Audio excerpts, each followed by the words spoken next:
Richard Cunningham McCormick, Jr. was an American politician, businessman, and journalist. He served as the second governor of Arizona Territory, three-time delegate to the U.S. House of Representatives from Arizona Territory, and as a member of the U.S. House of Representatives from New York. McCormick's other accomplishments include service as a war correspondent during two different conflicts and creation of two Arizona newspapers. Background: McCormick was born on May 23, 1832, in New York City to Richard Cunningham and Sarah Matilda McCormick. The senior McCormick was secretary of the New York Merchants Exchange. The younger McCormick suffered from poor health and was educated at home by private tutors with the expectation he would attend Columbia University. Instead of enrolling in college, he became ill and was sent to Europe under the Victorian belief that travel had curative power. In 1854, while still in Europe, McCormick became a war correspondent reporting on the Crimean War. Upon his return he wrote two books,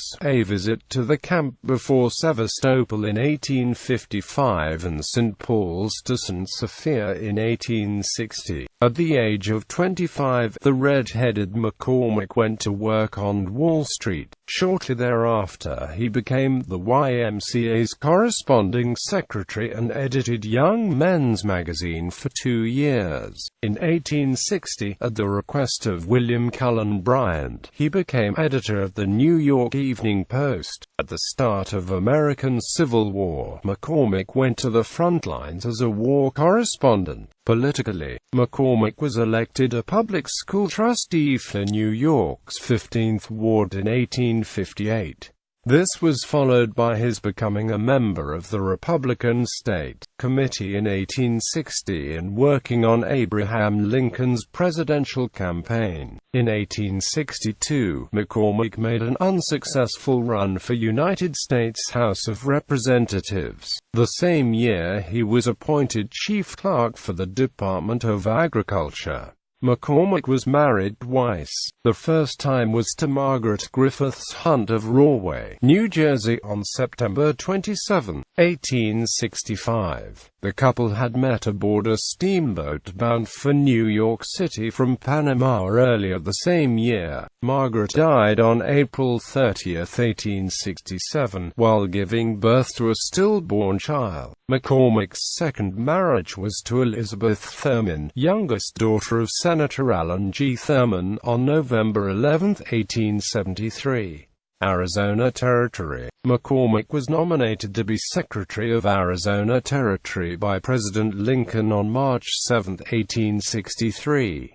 Following confirmation, he journeyed with Governor Goodwin's party to the newly formed territory. McCormick took his oath of office on December 29, 1863, as part of the Navajo Springs ceremony that officially established Arizona Territory. As part of his official duties, he designed the territory's first official seal. Outside his official duties, McCormick began the Arizona Miner with a Ramage press he had brought with him. The newspaper's first edition was printed on March 9, 1864, at Fort Whipple and began regular operations in Prescott on June 22, 1864. McCormick's control of the newspaper aided his political career by ensuring he could always receive favorable press coverage. The paper also provided a forum for McCormick to share his thoughts with the people of Arizona. In 1868, following the territorial capital's move to Tucson, McCormick sold his property in Prescott and purchased an interest in the Weekly Arizonian. His association with the Arizonian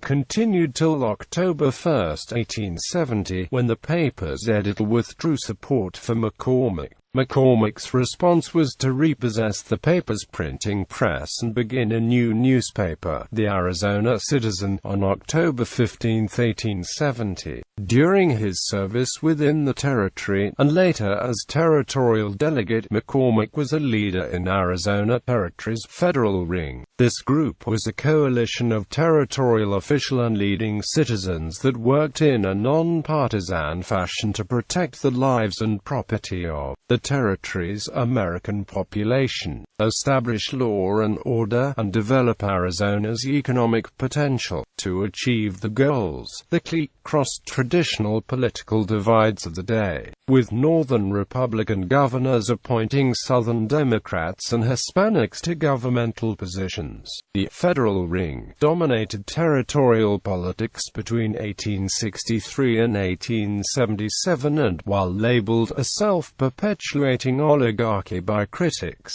succeeded in providing a territorial government that was generally free of corruption and dishonesty. After Governor Goodwin was elected territorial delegate and left for Washington in late 1865, Secretary McCormick became acting governor of Arizona Territory. He was officially appointed as governor on March 14, 1866. Among the chief issues McCormick faced were hostilities from Apache and other tribes. To deal with this threat, he called for an increase in U.S. Army troops and a reorganization of small forts located throughout the territory into larger installations to maximize the number of soldiers available for action. Instead of the policy of extermination advocated by many within the territory, McCormick supported the creation of Indian reservations. Economically, McCormick envisioned Arizona developing a mining-based economy similar to California's. To attract economic capital, he advocated a laissez-faire tax policy. McCormick also pushed for creation of the roads, railroads, telegraph lines, and postal routes needed for such an economy to function. He also asked Congress to acquire additional land from Mexico so that Arizona could have a port on the Gulf of California to meet the need for food. The governor called for settlers and tame Indians to engage in farming. To help protect the growing population from outlaws, McCormick asked the territorial legislation to create courthouses and jails. Territorial delegate McCormick announced his candidacy for territorial delegate on March 12, 1868, with the election scheduled for June 3, 1868.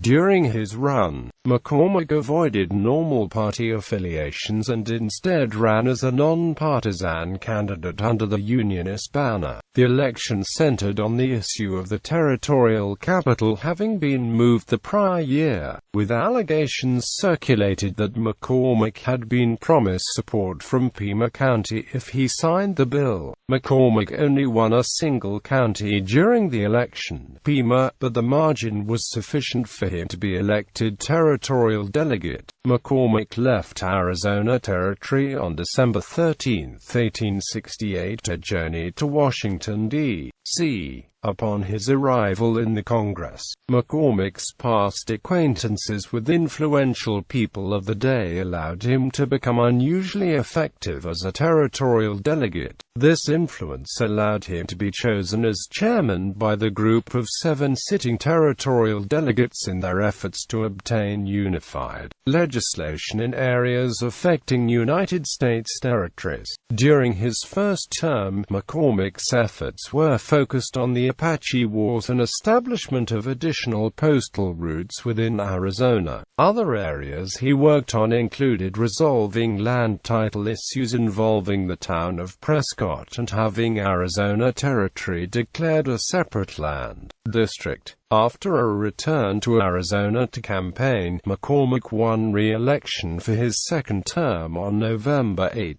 1870. McCormick's second term was again focused on the Apache Wars.